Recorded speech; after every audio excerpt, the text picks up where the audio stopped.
Assalamu alaikum, dear students. Today I will tell you about homeostasis. Homeostasis is a process which occurs in living organisms to maintain the normal activities of a life. Homeo means same, stasis means keeping, or you may say also to keep. So by word literally, homeostasis means keeping the same. What to keep the same, what is kept in homeostasis the same is the internal conditions of the organisms. Internal conditions of the cells, the tissues, the organs, the systems and all over the organisms. When they are kept the same, this process will be known as homeostasis. There are various ways for homeostasis to be maintained, for the normal functioning of an organism to be carried out at a regular time. And depending upon this very process, I will tell you some examples, then we go into details. Homeostasis is exemplified by thermoregulation. Thermoregulation is an example of homeostasis. It is an example of homeostasis. Thermo means temperature. It is very best example of homeostasis. Thermo means temperature and regulation means maintaining, regulating. Maintaining the temperature of the organisms the same, which is usual for an organism to function normally, is known as thermoregulation. For example, the optimum temperature for the proper functioning of the cells and the tissues in the living organisms in most of the mammals, for example humans, is 37 degrees Celsius. Humans and all the organisms related to humans like other mammals, higher mammals, primates, etc., they maintain their body temperature at 37 degrees Celsius all the time. This process in them is known as thermoregulation, which is an example, a way, a method, a procedure of the cells or the organisms to maintain their homeostasis at a steady rate, at a continuous rate, to not to stop it. Many other examples like the osmoregulation, the excretion and hormonal control, as well as control of the calcium ions in the body and potassium ions in the body. Various other processes are also being carried out all the time in all the organism to maintain their homeostasis at a balanced rate, at a required rate. And now, because I told you that I will explain the homeostasis further, first I will give you example that I have given to you. Now I will go into the details of the process. Homeostasis is a basic criteria to differentiate the organisms, because depending upon the process of how to maintain the homeostasis, how organism maintain homeostasis, depending upon this very criteria, there are two types of the organisms. One type of the organisms are known as homeotherms, and the other type of the organisms are known as homeoconformers. Homeotherms and homeoconformers are two types of the organism depending upon the process of homeostasis. Homeotherms and homeoconformers. There are two types of the organism generally depending upon this process. Homeotherms means whose body temperature changes according to the temperature of the environment. For example, if it is a 40 degrees Celsius hot day, then the body temperature, the internal temperature of the organism will also be 40 degrees Celsius. They will be termed as homeo means same, therm means heat or temperature. When the temperature of the body of the organism get same to the temperature of the environment, then it will be termed as homeotherms. And homeoconformers, that we talk about that. Conform means change according to. When some organism changes according to the temperature, they maintain their internal condition to change to save themselves with an increasing temperature or decreasing temperature, which adjust themselves according to the temperature, they are known as homeoconformers. For example, if the day is 47 degrees Celsius hot, which is too much hot, the mammals and the other animals release the sweat, large amount of water from their body, which carry heat from the body and result in a cooling effect to reduce the temperature to the normal or 37 degrees Celsius. Thus, homeoconformers change their temperature? No. And homeotherms change their temperature according to the environment. Homeoconformers do not change their temperature, they maintain their temperature, they keep their temperature despite changes in the environment, like humans are. And homeotherms change their body temperature according to the environment. Now we go into the further detail of the other processes which are described in the example of homeostasis. First, I have described thermoregulation. Thermoregulation means maintenance of the internal condition, in particular the temperature at a steady rate, 37 degrees Celsius, despite changes in the external environment. It is very much crucial for organism to maintain their thermoregulation in a way to maintain their homeostasis by thermoregulation. How do they do so? It is a great topic. Homeostasis, in particular the thermoregulation, is controlled by a part of the brain which is known as hypothalamus. Hypothalamus is a part, a structure, an area in the brain which controls the process of thermoregulation. That is why hypothalamus is also called thermostat of body. This structure, this part of the brain, doesn't allow the temperature of the body to increase too much or to decrease too much. For example, when there are hot days, there are chances to become our body overheated, but it is not done because hypothalamus allows the more production of sweat, which when evaporated causes any cooling effect and thereby making the temperature not change, not increase from 37 degrees Celsius. Instead, the temperature of the body is kept always 37 degrees Celsius.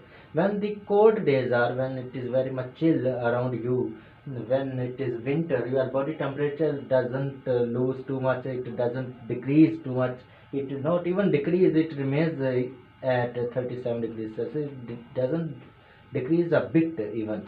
And this is because of the hypothalamus. It sends the signal to the parts of the body to release more urine, more water in the urine, and less water in the urine, more sweat or less sweat accordingly with the weather in the hot or cold. With respect to the weather, it changes the production of the sweat and the fats and oils, etc.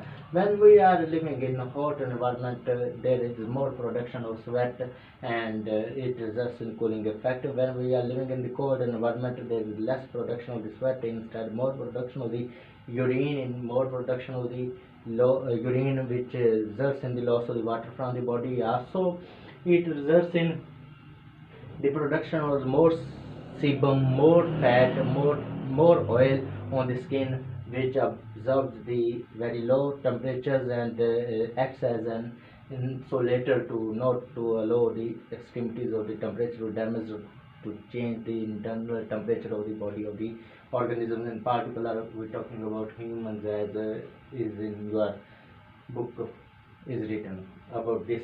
Now another example of the homeostasis, thermoregulation, I think you might have understood. Another example of the process which is used to maintain the homeostasis in living organisms is osmoregulation. This is the first example, and osmoregulation is another example described in your book, homeostasis. Osmoregulation means the balance of the osmolality. It will also be discussed. You may also call it as osmolality.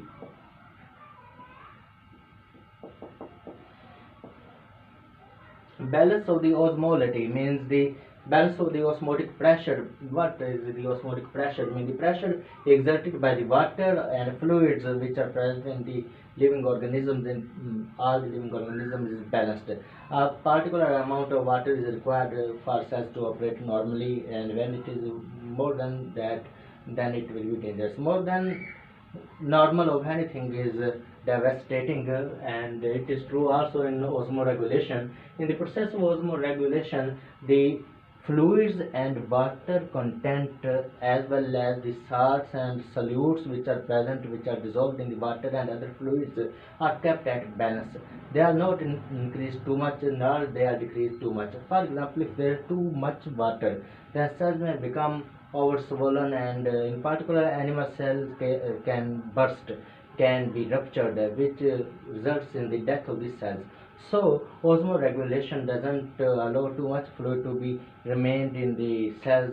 Rather, it results in the decrease of the concentration of the fluids, for example, water, to get out of the cells and to maintain the normal homeostasis of the organism at a normal rate.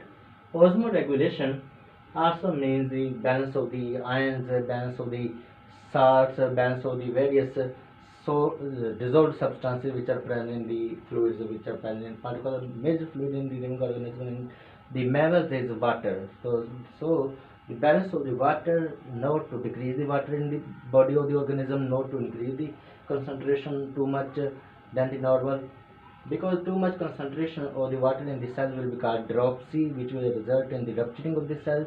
Too less concentration of the water in the cell, which will be called dehydration, will also cause the cell to die. And because there must be a balance, there must be not too much, not too less, but at a median line, at a median line, at a balanced rate, for the homeostasis to be maintained by another process, that is osmoregulation. Another aspect or another example of how how homeostasis is maintained in living organisms, in particular humans, is excretion. Excretion means the loss of the excreta. Our wastes are known as excreta.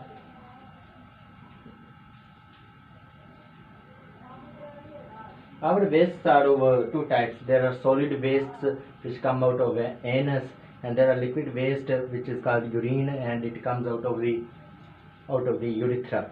We are talking about here about urethra in particular, and also about our skin, which also plays an excretory role to an extent. Excretion results when you are having your nitrogenous waste in your body, and they are not going out of your body. You are not peeing them, or you are not pooing them, or you are not pooping them.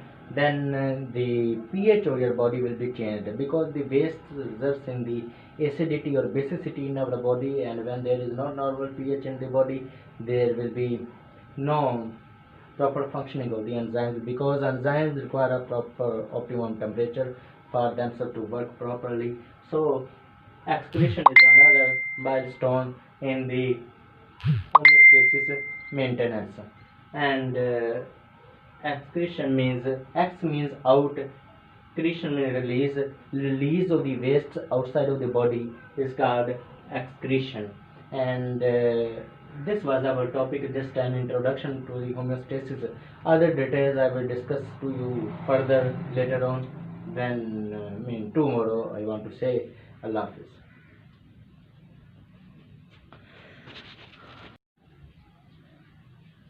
Bismillahirrahmanirrahim. Assalamu alaikum.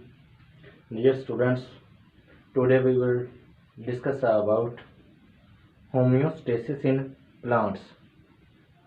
How do plants maintain their homeostasis? How do plants maintain their normal activities to an optimum range? This is our topic today. Homeostasis in plants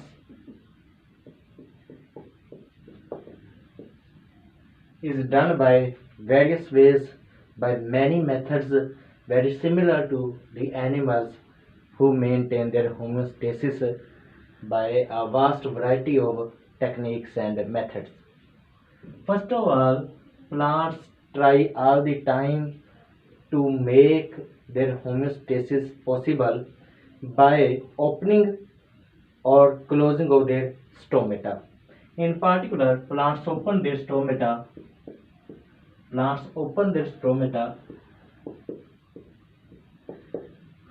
all the time when it is day, more, and when it is night, less. It is not that plants close their stomata in the night. They keep their stomata open days and nights, but more in the day and less in the night. What is the reason? The reason is that plants carry out photosynthesis in the daytime. Plants carry out photosynthesis in daytime only, and this process requires the intake of carbon dioxide from atmosphere. To allow the carbon dioxide to enter into the plants need to open their stomata all the day long. And when the day gets over, when the day is out and night comes, it is not that now plant is not needing any type of gas, but actually in the night time plants need oxygen, because in the night there is no photosynthesis, but respiration is being operated in the plants. So for the process of respiration they need oxygen, and this oxygen is taken by the opening of the stomata.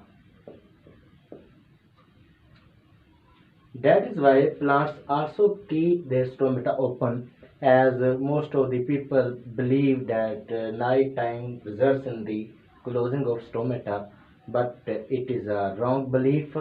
In night time, the stomata is also open for the intake of the oxygen, and because no photosynthesis in the night time, that is why carbon dioxide which is produced by the process of respiration becomes a waste, not a usefulness for a plant, and plant tries to exchange the carbon dioxide with the oxygen to maintain a normal level of the gases according to the requirement of the plants in it.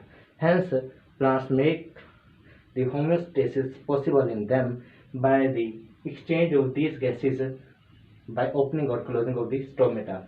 Another way plants maintain their homeostasis is by the removal of extra water. Removal of extra water in plants is another way to make homeostasis in them, to maintain homeostasis in them. How do plants remove extra water which is waste for them? Because plants cannot go away from the source of water. When they are given water, when there is a lot of rain, when there is flood, they have to withstand the harshnesses of the environment. Too much of the water can enter into them, and they have to release as much water as is possible for them. Removal of the water in plants is done by two processes: transpiration and guttation. Transpiration is loss of water from the leaves. Guttation is also loss of water from the leaves. Now, what is the difference between the transpiration and guttation? Transpiration is loss of water in the form of water vapors, and guttation is the loss of water from the plants, from in particular the leaves of the plants, in the form of water drops. Guttation results in the release of water drops from the leaves, and transpiration results in the release of water vapors from the leaves of the plants. So these are the two totally opposite results, and their need is the same. They are doing the same job. They are releasing extra water. They are removing extra water to maintain homeostasis in the plants.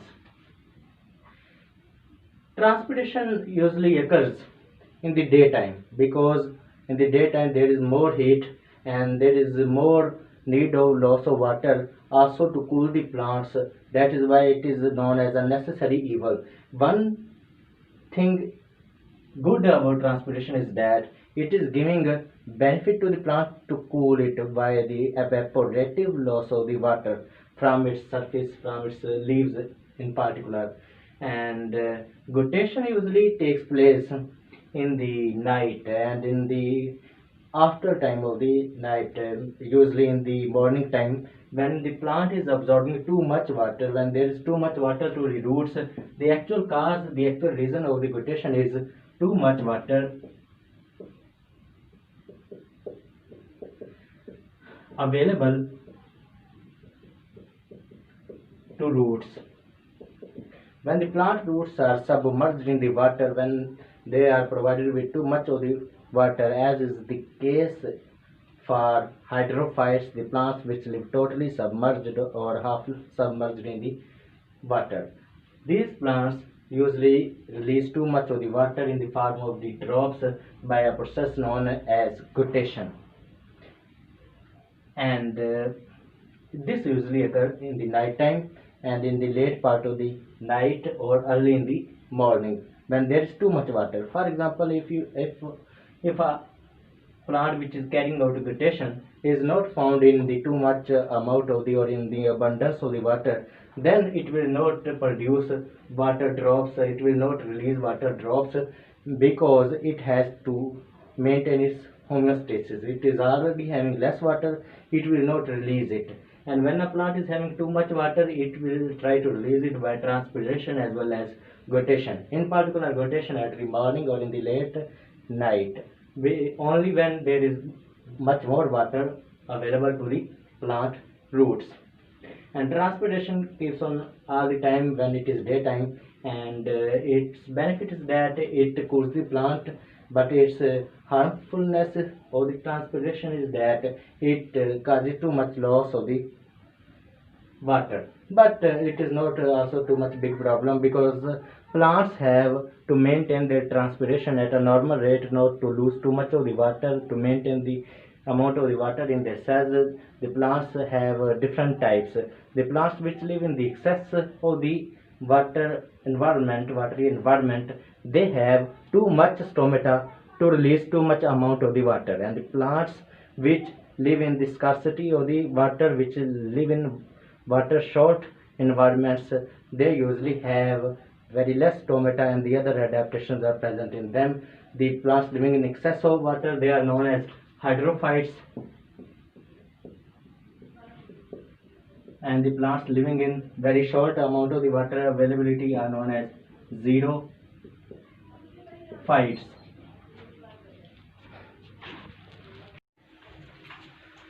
Transpiration occurs in stomata.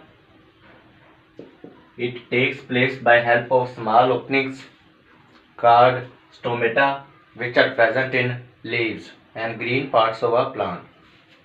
Whereas guttation occurs through special openings which are not called stomata, special pores which are not called stomata, but these are called hydathodes.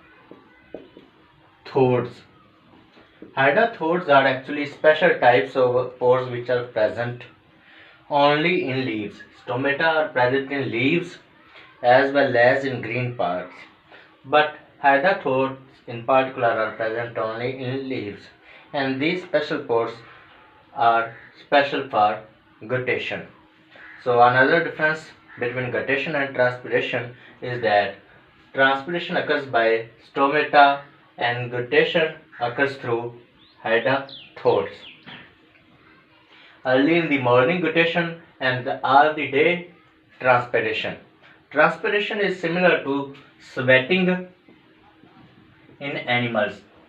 As animals Like we humans do sweat, very similar, plants do also sweat. And this in plants is known as transpiration. Now we talk about the other metabolic waste which are present in plants and which they produce as their waste material, as a way to excrete, that is the other waste, other metabolic waste, the waste which are produced by metabolism in the plants is oxalates. Oxalates are heavy salts which are their waste. They always store the oxalates in their special parts, in particular the green parts, heavy green vegetables, very dark green vegetables contain much more amounts of the oxalates. These heavy salts are waste for the plants. So it is necessary for plants to excrete them, to release them, to get rid of them. And they do so. Oxalates are stored in certain parts of the plant which are no more useful for the plants in most cases. For example, leaves stores in them oxalates, and when these leaves are removed from the plants, it is essentially function of the leaves to get rid of the waste as well as for new leaves to give a place. Shedding of leaves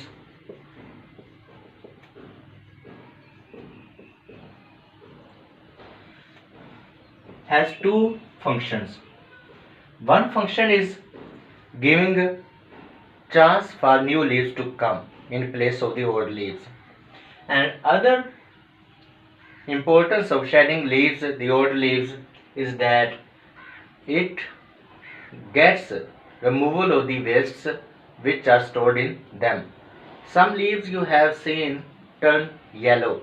Scientists say they turn yellow because of the wastes which are stored in them. The more the waste, the more the yellow a leaf is. So when a leaf is fallen, actually plant has gotten rid of the oxalates in particular or the other wastes which are present in the plant leaves. Other metabolic waste which are special to some kind of the plants and trees, they are gums, resins, mucilage and latex. Gums are produced by kicker, which also known as Acacia arabica. In Pakistan and other Asian countries like India, Acacia arabica is the name for kicker. Gums are sticky materials which are produced by Acacia arabica, and they are waste of the Acacia arabica but useful for man. Resins are waste materials, a brownish color, orange color or orange brown color, wastes of the plants which are known as conifers. Conifers are the plants whose leaves are like a cone.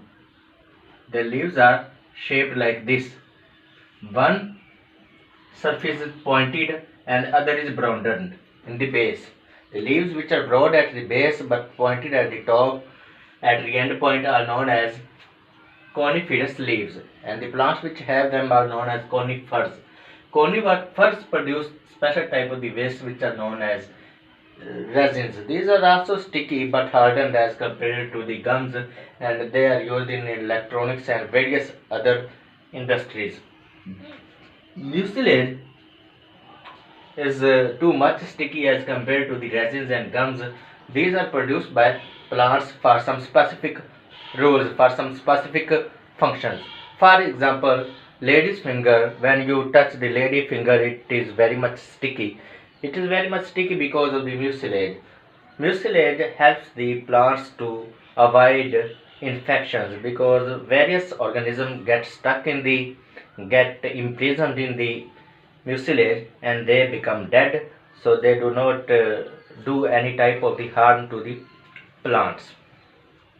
Some plants known as insectivorous plants also catch some insects and store them in their mucilage and digest externally. These plants are present in deserts and the places where there is less nitrogen in the soil to get.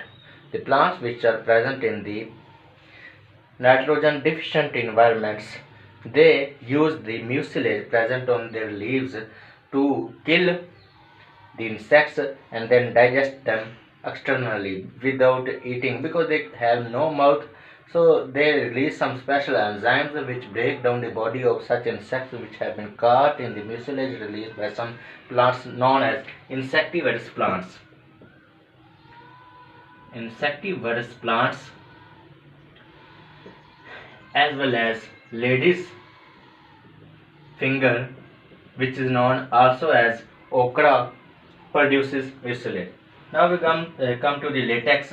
Latex is a waste material, a rubber-like waste material produced by rubber plant, and it is used to make the plastic and to make the rubber appliances, the rubber tools, and the things which are made of the rubber actually are made by the latex. Latex is used as a raw material, as an ingredient of the rubber. These are also extra waste for most of the plants, and this was our topic. Allah Hafiz.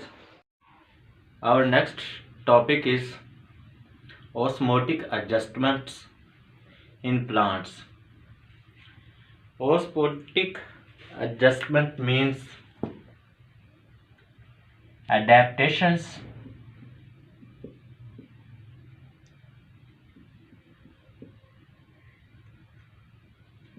of plants to various osmotic pressures.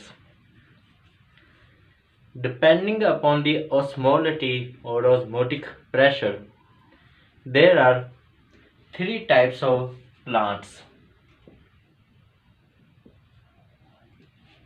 hydrophytes,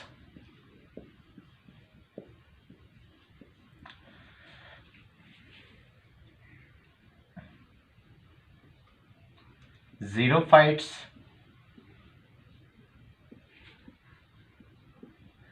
and halophytes.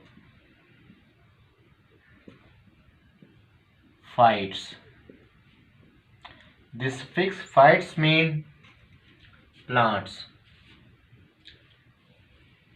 Hydro means water. So hydrophytes are the water plants. In particular, hydrophytes are found in fresh water, which does not contain salt. That water is called fresh water. Hydrophytes are present in fresh water, and because they are present in no osmolality, no osmotic pressure, there is no any problem to hydrophytes to get water. Water flows inside the hydrophytes passively. So what is the problem for hydrophytes? How have hydrophytes adapted themselves to their freshwater environment? Hydrophytes have the problem to get too much water. They all the time keep on taking in the water. So it is a problem for hydrophytes to get rid of as much water as is possible for them. For this, to remove excess of the water, hydrophytes have some adaptations, one of which is large broad leaves. The leaves of hydrophytes are big, large, and broad. For excessive transpiration. The problem of excess water inside the plant can only be resolved by an increased rate of transpiration, which is possible by the adaptation of having large and broad leaves. Second adaptation in them in hydrophytes is that they have no cuticle over leaves. Cuticle is a protective thick layer of tissue present on the leaves, and the function of cuticle is to stop transpiration. So, preventing the risk of the stoppage of transpiration, hydrophytes have no cuticle. There is no any hindrance. There is no any problem. There is no any stop in the process of transpiration in hydrophytes, which helps them to lose as much water as they can and maintain their homeostasis of water. The third adaptations in hydrophytes is a large number of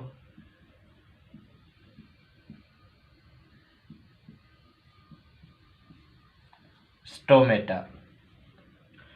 Hydrophytes have too much stomata, which facilitate too much transpiration and solves the problem of excess of water in the cells of the plants. Example of hydrophytes is water lily and other plants related to the lily family.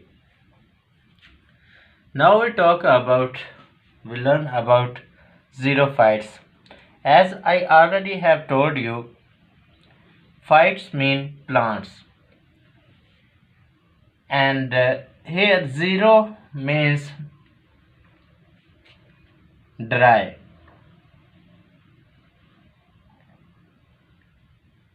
Land. So xerophytes are dry land plants. The plants which are present on the land in the terrestrial environments are called xerophytes because xerophytes are the plants which are present on dry environment. They face the shortage of water.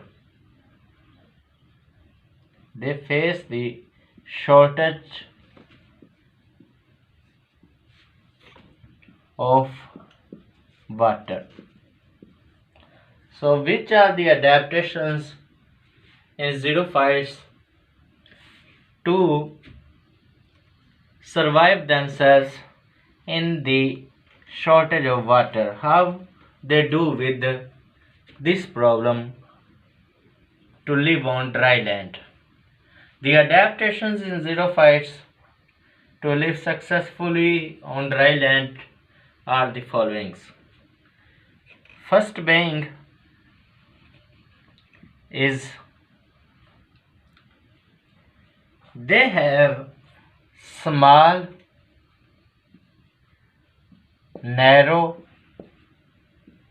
leaves. The leaves of xerophytes are very much small and narrow as compared to the hydrophytes. The small leaves or narrow leaves reduce the rate of transpiration. When there is less transpiration, there will be less loss of the water, and water is conserved in xerophytes. Second adaptations in xerophyte is They have very small number of stomata. Less stomata or small number of stomata also reduces the rate of transpiration, because the rate of transpiration depends upon the number of stomata. Less stomata will provide less surface area for transpiration to occur, which will in turn conserve the water in the xerophytes. The third adaptation in the xerophytes to fight with the shortage of water is xerophytes have cuticle. They have a thick layer of tissue made up of a protein called cutin present over leaves. The cuticle, when it is present over leaves, stops or reduces the rate of transpiration, which causes the water to retain inside the plant. So, having cuticle is the third adaptation or adjustment in xerophytes. The fourth adjustment in xerophytes to live in shortage of water on dry land is that xerophytes have deep, long roots. The roots of xerophytes are very much large, very much deep. They go to the under earth water. By reaching the water reserves in the earth, xerophytes are able to drink or take water whenever they need it.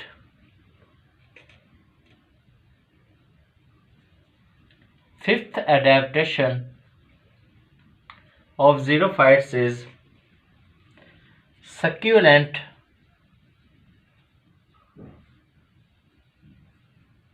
organs.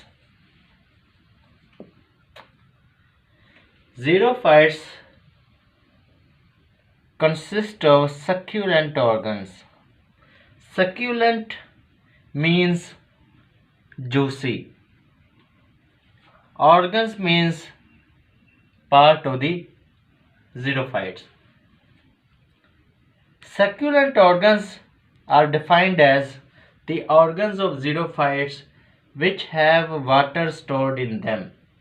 When xerophytes are provided with the supply of water, they store this water in their particular organs, which are called succulent organs.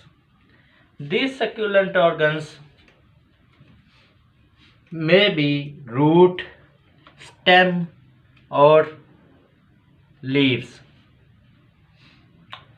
Mostly stem and root serve the function of succulent organs.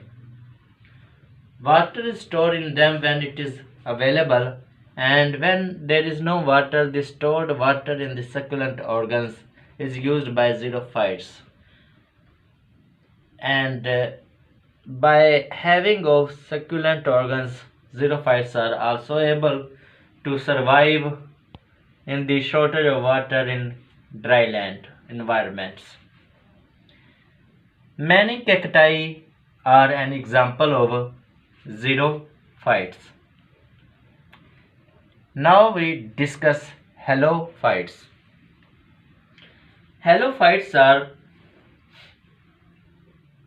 the plants which live in salty environment.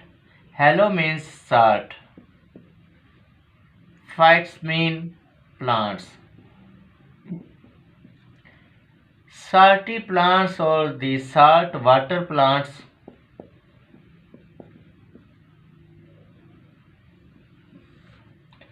the plants which are present in salt water in seas and oceans are called halophytes. Halophytes face severe problem of differences in osmotic pressures, and they face too much difficulty to retain the water in them. Although all around the halophytes there is water and water, but not even a single drop is very easily available to halophytes. They have to do a lot to get and retain the water inside them. To understand how halophytes retain water, you have to know the terms isotonic, hypotonic, and hypertonic. The water which is present, imagine this is a halophyte, and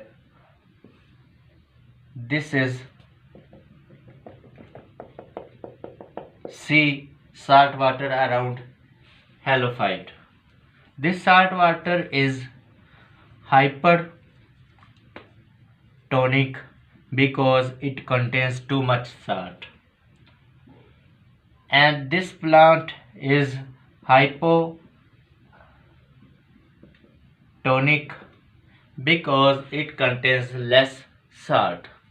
And you know that water moves out of hypotonic environment into hypertonic environment. So what do saltwater plants do? They get in the salt from the seawater and store this salt into their vacuoles. Vacuoles are specialized organelles in saltwater plants in halophytes, which when get salts stored in themselves become hypertonic. As soon as the vacuoles become hypertonic, the cells become hypertonic. The condition changes. Cells become hypertonic and relative water around that cell becomes hypo.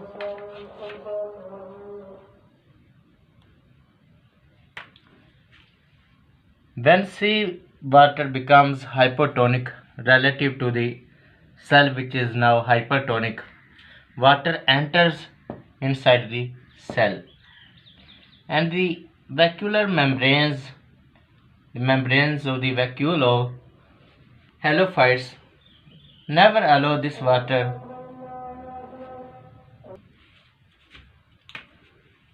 as soon as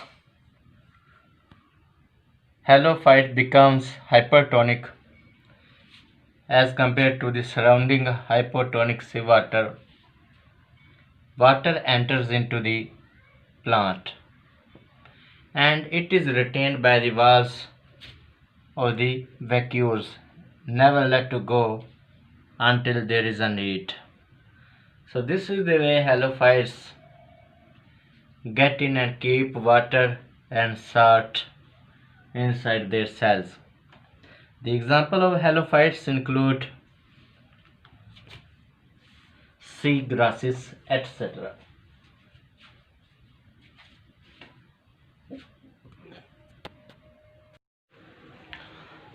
Assalamu alaikum, dear students.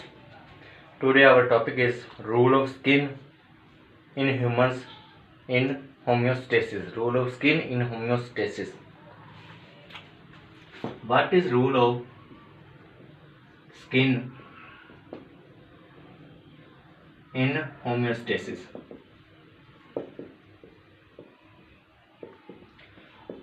This we will discuss today. Homeostasis, as you know, means maintenance of the internal conditions of the organism despite changes in the external environment, and the skin helps in it. Our skin consists of two layers: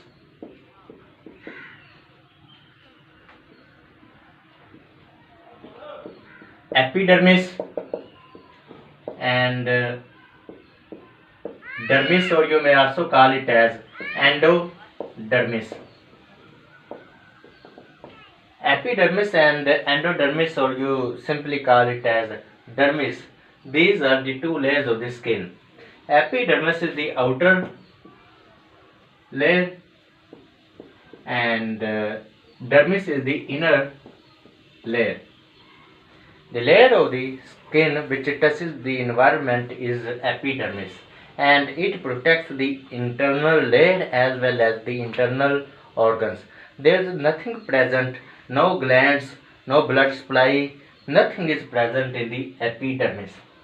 Epidermis is supplied with the oxygen, and it removes the carbon dioxide, and also it is supplied by nutrients from dermis. It itself doesn't contain the blood vessels, epidermis. It doesn't contain the oil glands, fat glands, sweat, the nerves, etc. Epidermis is the, you may say, like it is dead somewhat, and it protects the internal layer of the skin as well as the internal organs. Dermis is actually supplied with blood, it is supplied with the food, it is supplied with the nerves. In the dermis are present nerves. In the dermis are present the sweat glands which produce sweat. In the dermis are present the oil gland which produce oil. In the dermis are present various other things.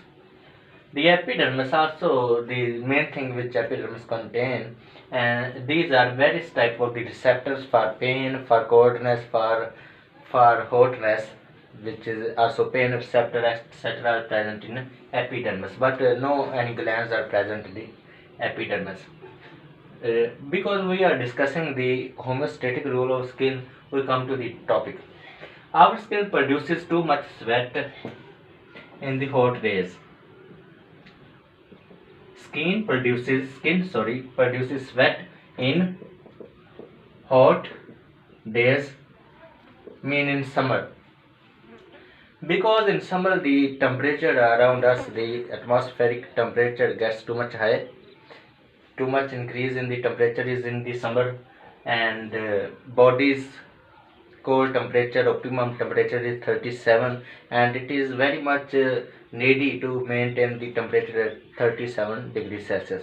If it is not done, then various enzymes will not function, because they function properly at an optimum range of temperature.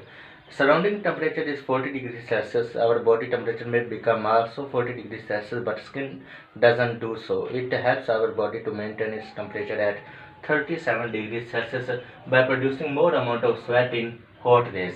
This sweat producing by our skin is known as perspiration. Producing the sweat doesn't cool us. Actually, when sweat gets evaporated, it becomes a part of the air. When it is lost from the skin, then we feel a cooling effect.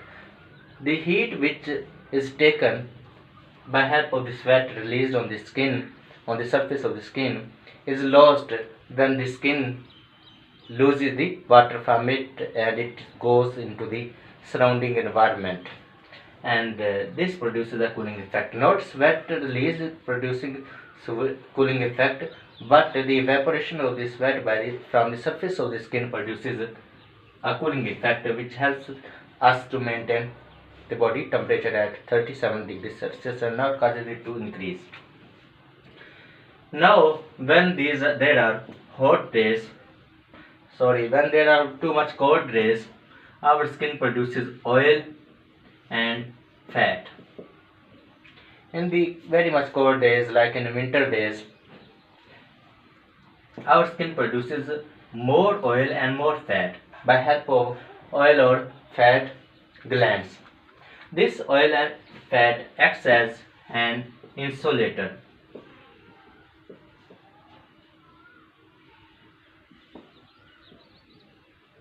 Insulator means insulator is a substance, something that does not allow the temperature to come inside or outside. It keeps the temperature of something at optimum, and it doesn't allow something to pass through. That is known as insulator. For example, the wires are covered by a plastic cover which doesn't allow to pass the electricity in the wire outside to the outside environment. Very similarly, insulator is something which blocks heat transfer. And these oil and fat which are released in the cold days by the skin, they act as insulator. Mean they do not let the very coldness to enter into the body and to change the temperature below the normal. Because when temperature is below the normal, below 37 degrees Celsius, membranes become freeze and there is no functioning of the enzymes. As I already have told you that enzymes work at an optimum temperature of 37 degrees Celsius and it is must for them to maintain the homeostasis, thermoregulation, maintain their temperature, core temperature at 37 degrees Celsius, not less than nor more than this. And skin helps it by producing more oil and fat in the cold days by oil and fat glands. Another advantage of the skin in the cold days, in the winter days, is that the hair which are present on skin, they become swollen at their bases and they become swollen at their bases because they have stored in them the air. When air is trapped in somewhere, it becomes hot and it maintains also the temperature. For example, this is our skin and this is the hair coming outside of the skin. In the cold days, this very base of the hair becomes swollen and inside this swollen portion there is air trapped. There is air inside this projection which becomes high at the base of a hair. This is hair and this is skin. And this very swollen portion which is present at the base of the hair in cold days, it is known as goose bump. Goose bump is a projection. Goose means soft, bump means projection. A soft swelling or a soft projection present at the base of the hair, it is known as goose bump. It is swollen because the air is trapped, air is present in it, and this air, because it is present inside the goose bump, it is hot, and in cold days it helps to maintain the temperature.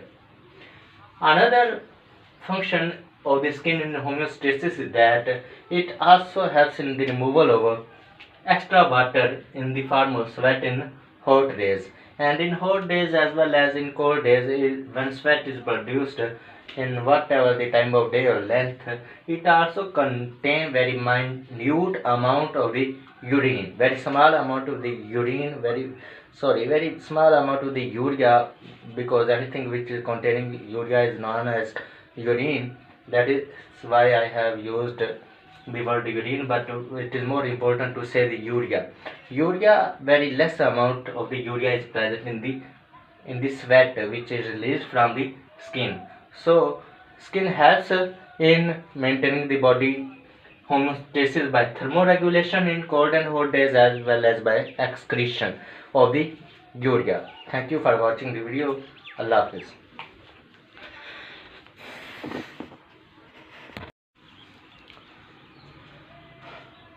Assalamu alaikum, dear students. Today we will discuss about urinary system or excretory system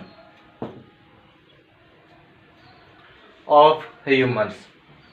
Urinary system, the system which produces urine and which allows urine to pass outside of the body. As you know, any system in our body consists of organs. Organs are the small structures which make a big thing, the system. The organs of the urinary system are making urinary system. You will define urinary system as the system which consists of following organs. The first organs of the urinary system are two kidneys. Two kidneys are first part of our urinary system. The function of these two kidneys is to produce urine. And this is first part of urinary system. The second part of the urinary system are two ureters. Because there are two kidneys, one on left side and other on right side, there are also two ureters, one on right side, other on the left side, and these are tube-like structures. These are, you may say, tubes which carry urine, which take urine produced in kidneys. They take the urine from kidneys. This is their function. They carry urine from kidneys which produce urine. And because there are two kidneys, there are two ureters, the tube-like structures, the tubes, you may say, and these make the second part of the urinary system. The third part of the urinary system is one structure called urinary bladder. Urinary bladder is a pouch-like, is a sac-like swollen structure, a swollen sac-like or pouch-like structure organ which stores the urine in it. It stores the urines until you release the urine outside of the body. When it is possible for you to get rid of urine which is stored in the urinary bladder, you can do it. You can pee it. And until you remove the urine from your body, it is stored in the urinary bladder, which is only one. The ureter coming from right side and coming from the left side, these two ureters empty themselves into the urinary bladder. The fourth structure of the urinary system is single urethra. Urethra is also a tube like ureters, but it is different from the ureters. Ureters take the urine from kidney to urinary bladder, and urethra is a tube which takes the urine outside of the body from urinary bladder.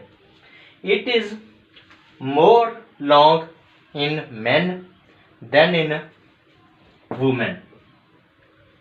It removes urine from kidney to the outside. It is the structure which helps you very last to urinate. When you urinate through urethra. And this is the last structure, last organ of the urinary system. In men, it is long because of their phallus, but in women, it is short because they don't have a penis. So this was our topic. Allah Hafiz.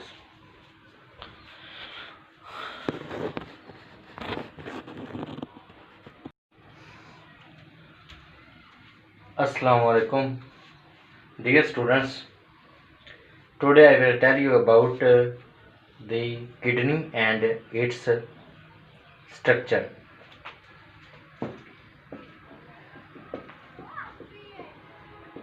Kidney is a bean-shaped organ like this.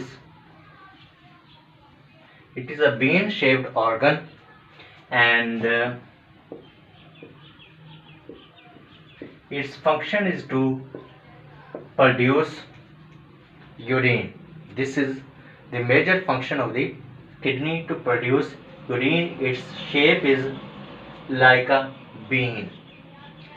Its total length is an average of 12 centimeter, and its total width, broadness, breadth is about 4 centimeter. The weight, the mass of the kidney is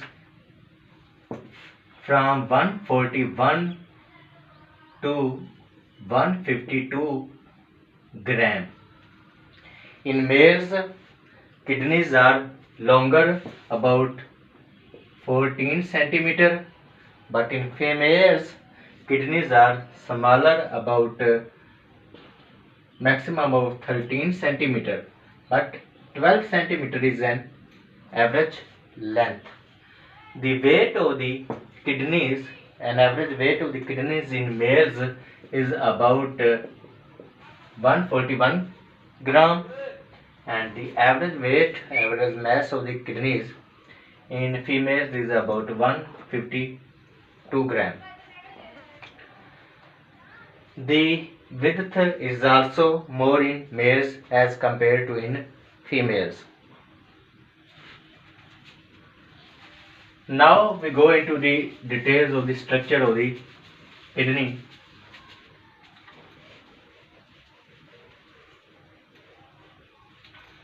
The outer part of the kidney, the outer structure of the kidney, this outer structure of the kidney is known as renal cortex. Renal means anything related to the kidney. Cortex means the outer structure. The top structure of anything is known as cortex. So the cortex of the kidney is called renal cortex. The outer structure, the outer surface, the outer part of the kidneys is called renal cortex. Renal means related to kidney because the name rene in Latin language, rene is a word for kidney. In Latin, kidney is called rene. So renal is a Latin word which is anglicized from Latin, and it means related to kidney. Renal cortex, the outer part of the bean-shaped organ, the kidney, and the part which is present below the cortex in the center, in the inner of the kidney, it is called renal medulla. Medulla means in the middle, in the center. The middle, the central part or the inner part of the kidney is called renal medulla. There are two very much important parts of the kidney in aspect of their function, and these are the outer renal cortex and the inner or middle renal medulla. In the renal medulla are present from 8 to 18 cone-like structures which are called renal pyramids. These structures are called renal pyramids. Pyramid is a house of vagabonds. The people which don't have any house, they just make the house of clothes and used to go from one place to another. Their houses, their cloth houses, which are like a cone, are called pyramids. And renal pyramids, the pyramids which are present in the kidney. And these are cone shaped from 8 to 18 renal pyramids are present in one single kidney. All these renal pyramids empty into a broadened area, a very much broad area, this area, and it is known as renal pelvis. Renal pelvis is a broad, a pouch-like, or a pitcher-like, you may say. More importantly, pitcher is better word as compared to pouch. A pitcher-like structure which is present where all the renal pyramids join is known as renal pelvis. Sorry, the correct word is renal pelvis. Renal pelvis is present where all the renal pyramids join, and where renal pelvis get outside of the kidney, it makes a tube called ureter. Ureter is a tube which is directly attached to the renal pelvis. So these are the very much important structures which make the part of the kidney: the outer renal cortex, inner renal medulla, renal pyramids present in renal medulla, renal pelvis at the conjunction of the renal pyramids, and at the last coming out of the kidney a tube called ureter. And when we go into more details in the future video, in the next video, are the nephrons. Nephrons are very much tiny structures which make the functional and structural unit of the kidney. They are present in the renal cortex and in the renal medulla. More nephrons, the structural unit and functional unit of kidneys, are present in the renal medulla. There are about 1 million nephrons in each kidney, and these are the structural and functional unit of the kidney. Means all the nephrons in one side of the body are called a kidney, and to produce urine is the function of kidney, means is the function of nephrons, because the small parts make the big parts. So no small structures, there will be no big structure. No functioning nephron means no functioning kidney, and a functioning nephron means the functioning kidney. This side of the kidney you see it is more bulged, it is more to the outside, and this bulged, this projected side of the kidney is called convex side of the kidney. And this side of the kidney you see is depressed, it is to the inside, and this side of the kidney is known as the concave side. The inside, the side of the kidney, the surface of the kidney which is pressed is called concave, and which is bulged, which is to the outside surfaced, it is known as the convex side. You see, the ureter is coming outside of the kidney from concave side, and this area starting from here to here is more depressed, more pressed, more compressed. This small area of the concave side of the kidney is called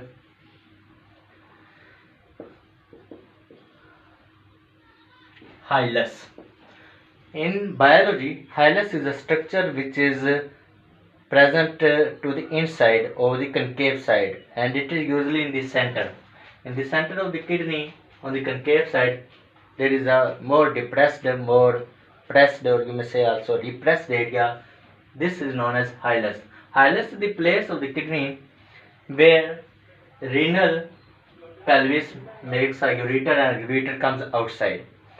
And also through this hilus there are blood vessels which enter into the kidney and which leave the kidney. The renal arteries, the blood vessels which supply the kidneys with blood, enter the kidneys through hilus, and the renal veins which take the blood, the filtered blood from the kidney towards the heart, also come outside of the kidney through hilus. That is why this central area is more pressed to the inside, and it is called hilus. There are two renal arteries which are giving blood to the kidney, and there are two renal veins which are taking blood from the kidneys.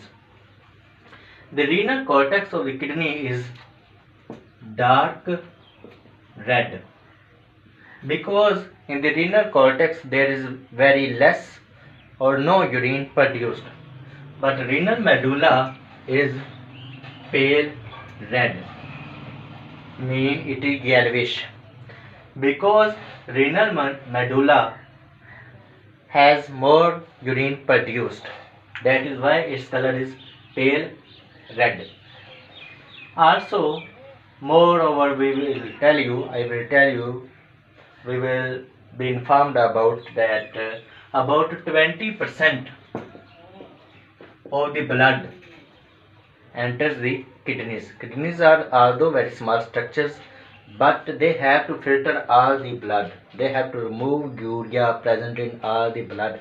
That is why they are having much more supply of the blood, about 20% cardiac output, about 20% blood coming from the heart enters the blood in one time, and it cleans the about 20% of the blood. When we talk about the position of the kidneys,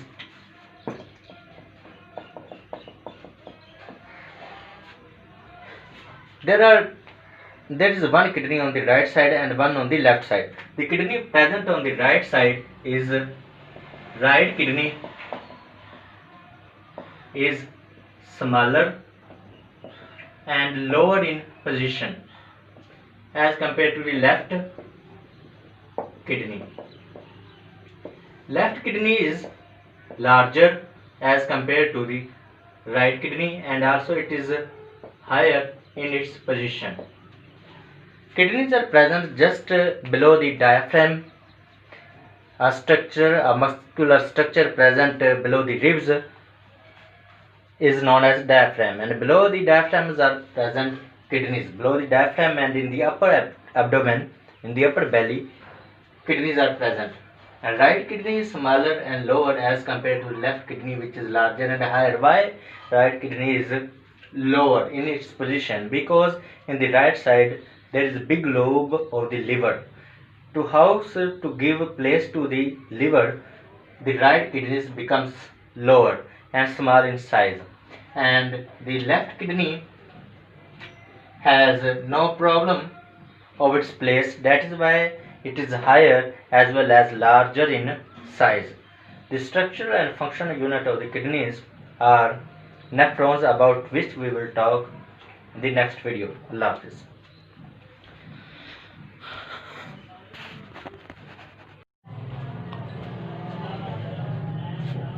Assalamu alaikum, dear students.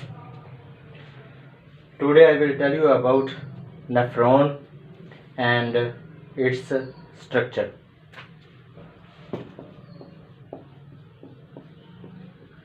Nephron is called structural and functional unit of kidney.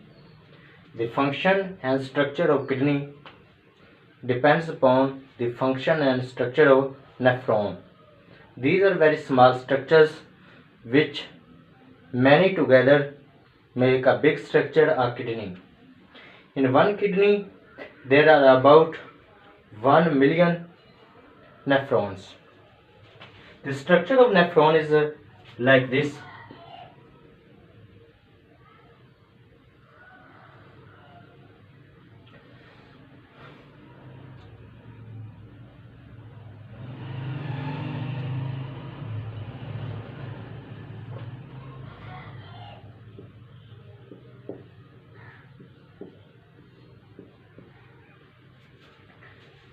Nephron's structure is this. A single nephron looks like this, and these are its different parts. This part of the nephron is non-tubular. This part of nephron is not tubular, consisting of tubes like this second part starting from here.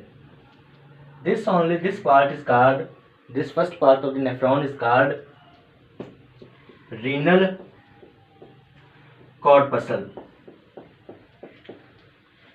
and the part of the nephron starting from here and ending to here, mean from here to here, it is called renal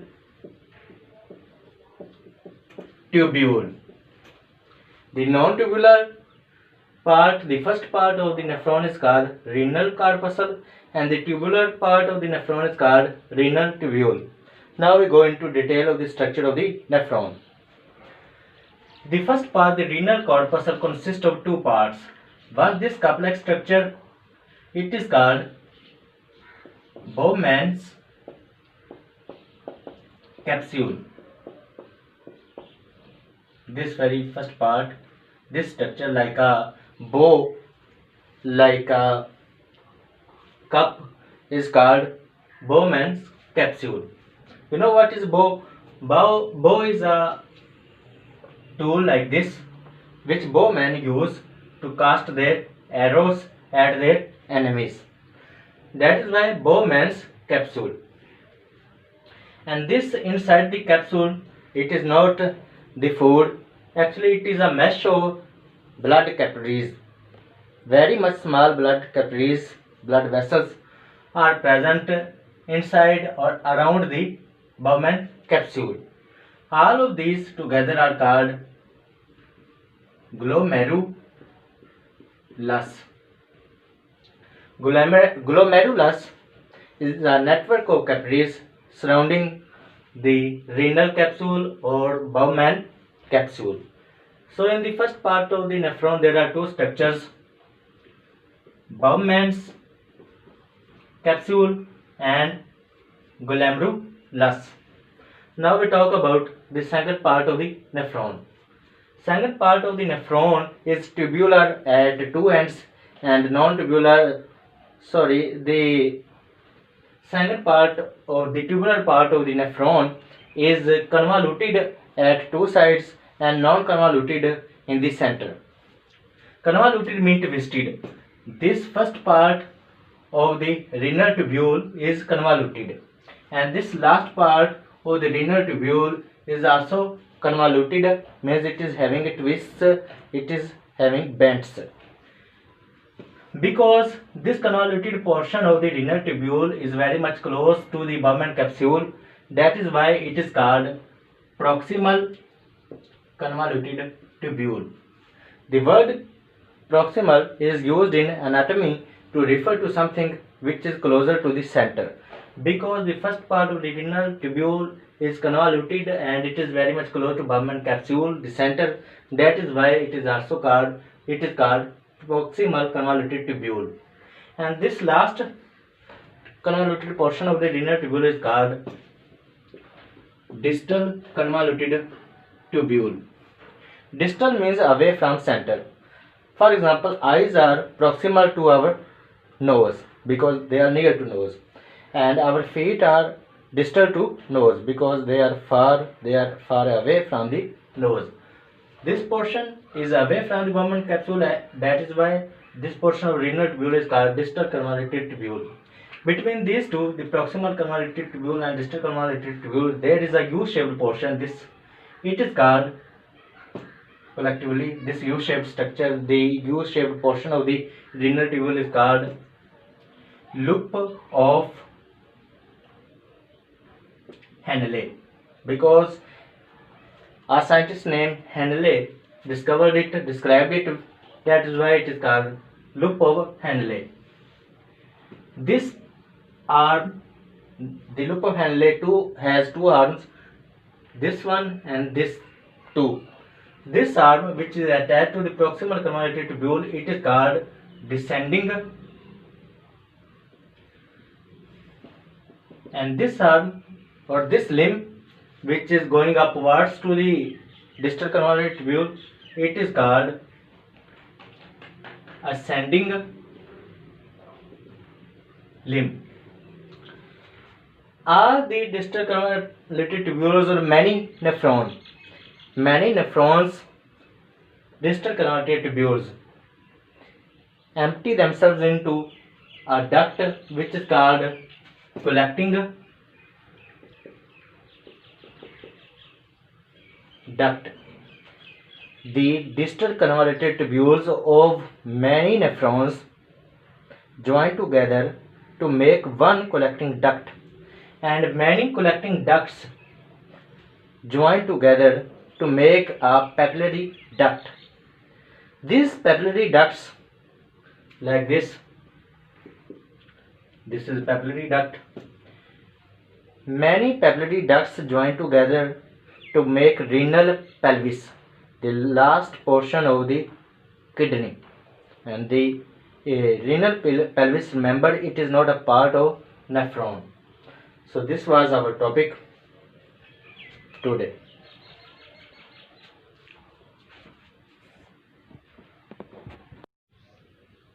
Our next topic is Functioning of kidney. Main function of kidney is urine formation, and urine formation is done in 3 steps: pressure, filtration, selective reabsorption, and third step is tubular excretion.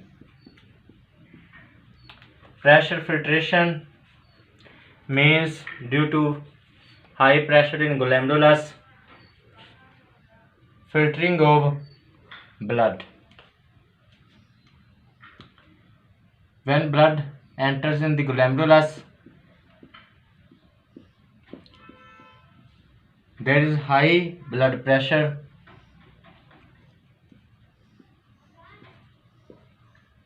This high blood pressure causes the wastes like urea and some useful substances like water,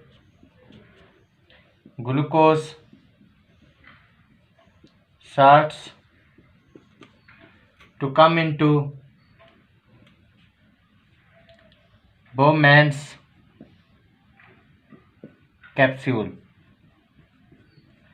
This is called pressure filtration. Movement of various materials present in the blood like urea, water, glucose, salts into the Bowman capsule because of high blood pressure in glomerulus is called pressure filtration.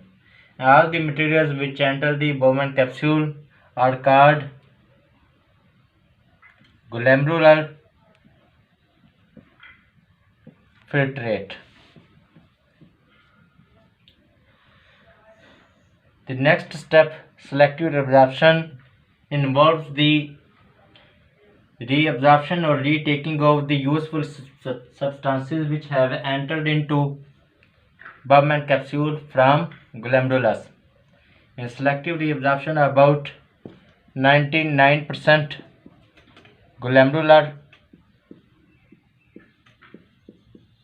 filtrate is reabsorbed and the 1% left is urine. In the first part of the nephron called proximal convoluted tubule,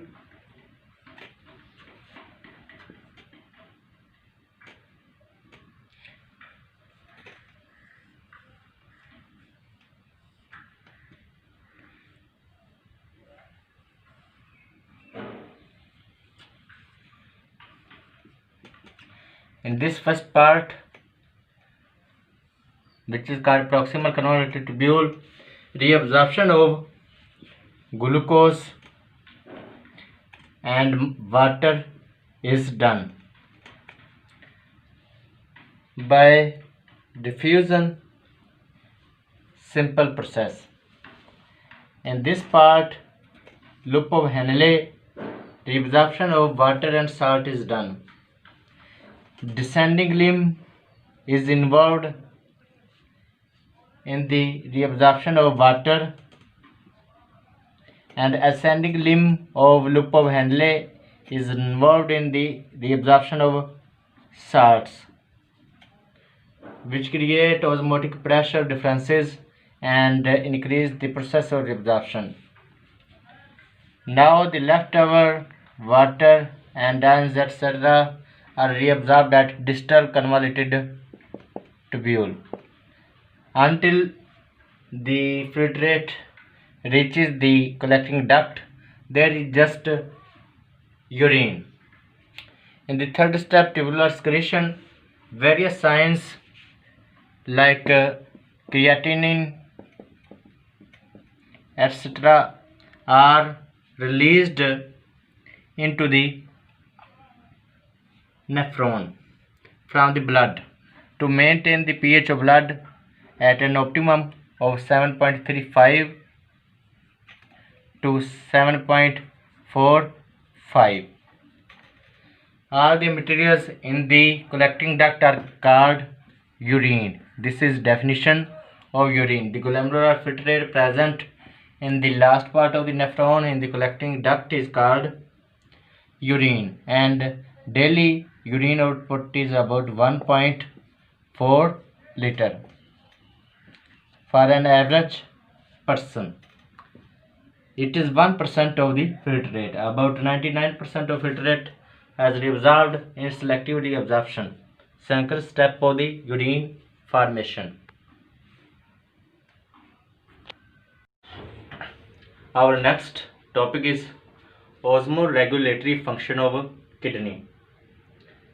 How does kidney help in osmoregulation? Kidney forms two types of urine to help in osmoregulation. It forms hypotonic urine in cold days,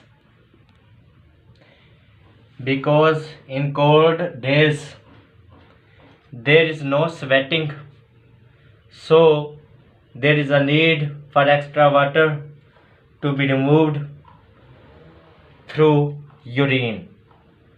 And hypotonic urine means the urine which contains more water though less salt. The urine which contains less salt will invariably contain more water, and this type of urine, the dilute urine or hypotonic urine, is produced in cold days. Other type of urine which is formed by kidney to maintain the homeostasis, to maintain the osmoregulation, is hypertonic urine. Hypotonic urine can also be called concentrated urine. Hypertonic urine is produced in hot summer days. In hot days there is too much sweating, and already too much water keeps on being lost by skin due to excessive sweating. So if there will also the loss of water through urine, there will be severe lack or deficiency of water in the body.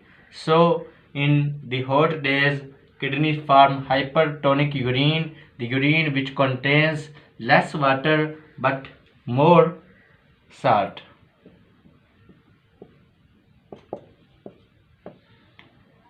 Hypertonic urine means the urine which contains less water and more salts. It is made to conserve the water, and hence by production of hypotonic and hypertonic urine, kidneys help in osmoregulation. Our next topic is kidney stones, chapter 11, class 10, biology, homeostasis. What are kidney stones? Kidney stones or renal stones are the hard deposits of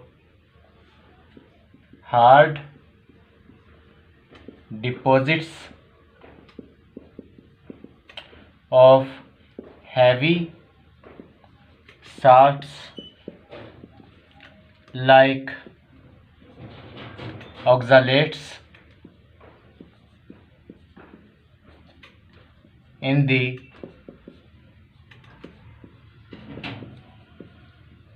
kidney or kidneys. When we eat the food which contain heavy salts like calcium oxalate or calcium phosphate. These salts start to gather in the kidneys, and with time they make hard balls, hard deposits which are called kidney stones. These kidney stones are very difficult to move out of the kidneys, and also lack of proper drinking of water, less drinking of water leads to renal stones. The symptoms and the causes of kidney stones include, the causes of kidney stones are, I already have told you, but which foods contain these heavy salts are usually green vegetables. Eating too much green vegetables cause heavy salts to get into the kidneys to form kidney stones. Also, too much intake of vitamin C or D or both causes kidney stone. Alcoholic consumption is another reason for kidney stones. Some other inflammatory diseases, some other infections of urinary system may also lead to the kidney stones, but these three are the common causes of kidney stones: green vegetables, vitamin C or vitamin D, and alcohol. What are symptoms of kidney stones? How can you know that you have kidney stone in your body? Symptoms of kidney stone include, the signals or symptoms of symbols of kidney stone include too much pain,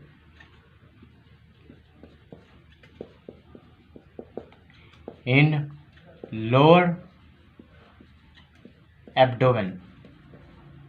This type of pain is called colic.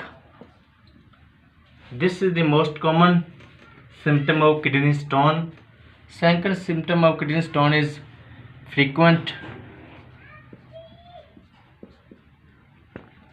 urination. You go to toilet too much frequently.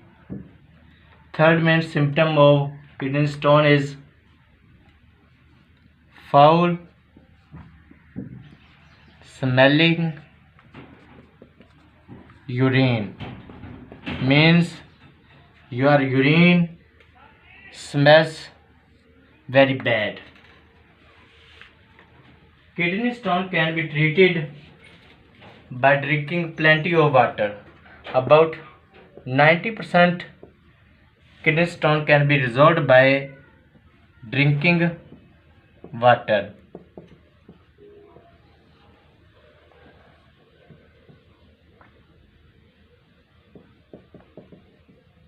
But if drinking plenty of water does not improve the condition, then the surgery or operation is required.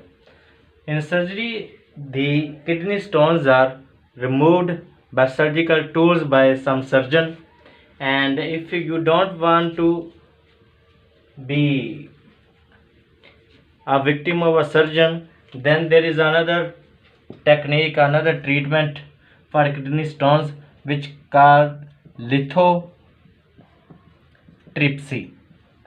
In lithotripsy, the stones are broken down by using radiations. Those radiations which are not ionizing, these radiations are used to break down the kidney stones. Litho means stone, tripsy means breaking.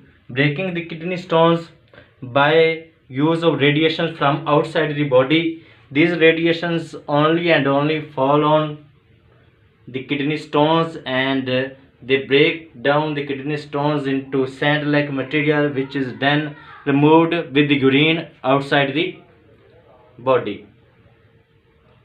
Our topic is kidney failure or renal failure or renal disease or kidney disease. Kidney failure means loss of function of one kidney or both kidney. When one kidney or both kidneys stop to function, this is called kidney failure. Complete or partial loss of kidney function is called kidney failure. The causes of kidney failure are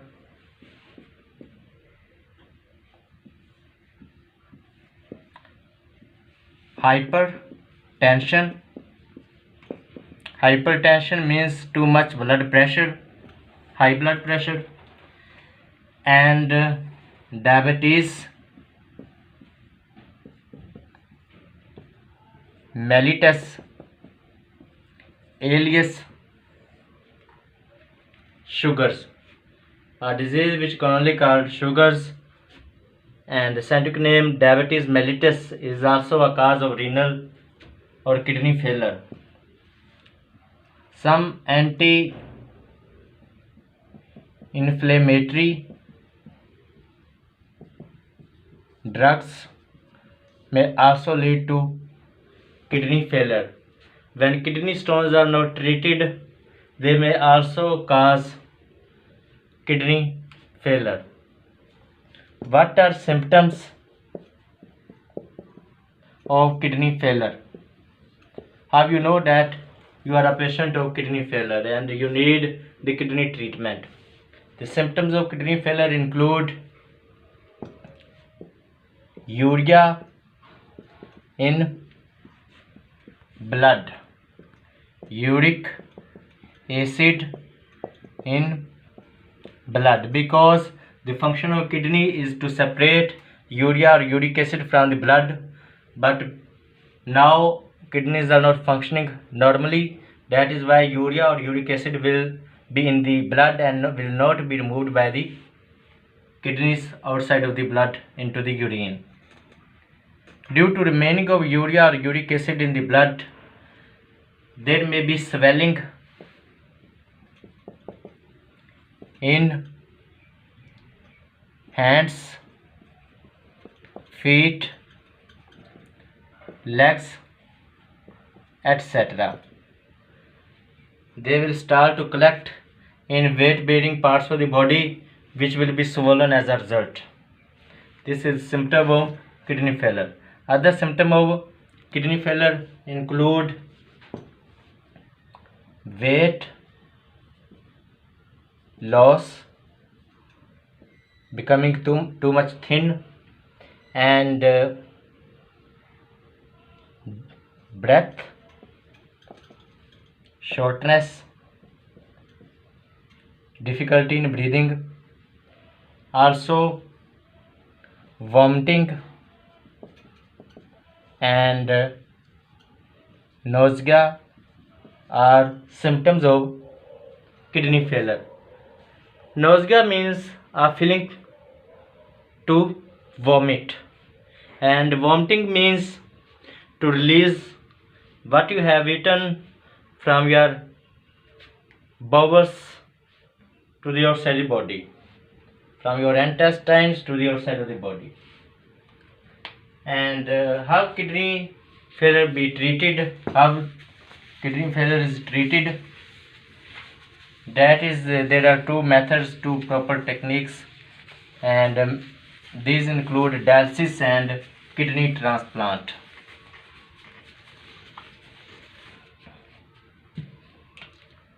So what is dialysis? Dialysis is a technique, it is a method to clean the blood. If kidneys are not working, this is a treatment given to the patients of kidney failure. And in dialysis, the blood of the patient is cleaned artificially by generally two ways, which are peritoneal dialysis and hemodialysis.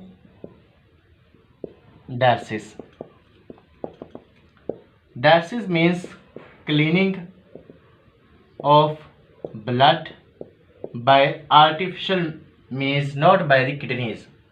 So in peritoneal dialysis, a specialized tube called catheter is entered into the body around peritoneal cavity, which is present around the gut. Imagine this is the gut, the food canal, the food pipe, or intestinal tract or gastrointestinal tract. This is gut from which food passes. Around the gut in the abdomen there is a cavity. This cavity starting from here to here, it is called peritoneal cavity. Now the membranes which is present around covering the peritoneal cavity, this membrane is called peritoneum. Peritoneum contains too much blood pressure, too much blood vessels like those present in the glomerulus. And in peritoneal dialysis, a tube, a pipe is placed against the peritoneum. Here a pipe, this pipe like structure is placed. When blood present in peritoneum passes by this tube, entered into the abdomen by the side of peritoneum, the wastes like urea or uric acid present in the blood pass from blood into this tube and then they are drained out. Peritoneal dialysis is named because of the peritoneal cavity and peritoneum around which there is placed a tube inside the body. And peritoneal dialysis can be done at home. Now we talk about hemodialysis. Hemodialysis include some special machine and it is always done in the hospitals, in the dialysis centers. A machine called dialyzer is used in hemodialysis. The dialysis which uses a dialyzer is called hemodialysis. A dialyzer is a machine which consists of pipes like this.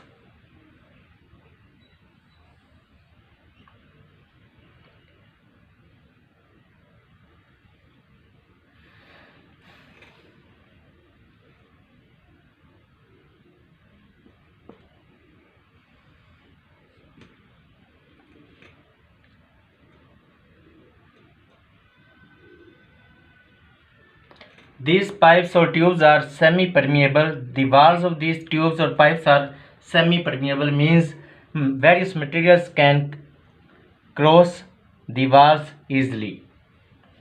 These are semi-permeable like the cell membranes. So the blood is passed in dialyzer through the tubes of dialyzer, and between the tubes of dialyzer here dialysing fluid is present.